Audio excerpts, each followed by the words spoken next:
Hi all, this is Maria from Needus Academy. Today, let's discuss about the importance of connecting words in OET writing. Do you struggle to make your OET letters flow smoothly? Maybe you are not sure about how to link ideas. In today's video, I'll teach you the most useful connecting words for OET writing that will make your letter clear, logical and professional.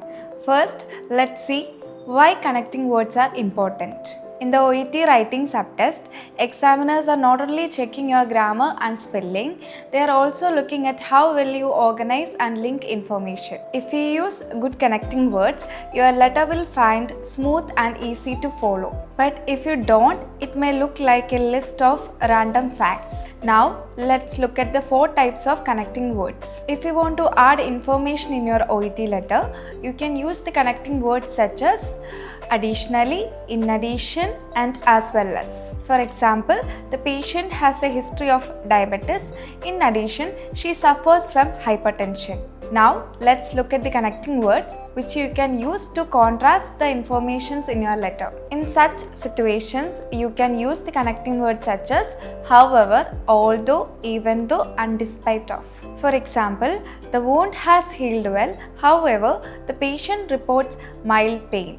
Now, let's see how you can link cause and effect in OET letter writing. Here, you can use the connecting words such as consequently, therefore, and for which. For example, the patient has poor mobility, therefore, she requires assistance with daily activities.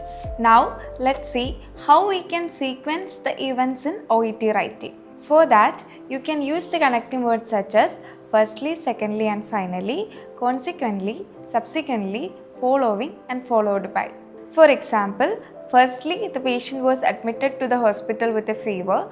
Subsequently, she developed a skin rash. Here is an advice for you. Don't overuse connectors, use them naturally. 1 or 2 connectors in each paragraph is enough to guide your reader without making your letter so artificial. So that is how you can use connecting words in OET writing. They help you link ideas clearly, make your letter flow better, and show the examiner you can organize the information professionally. I hope that this video will be useful for you. See you in the next video. Thank you.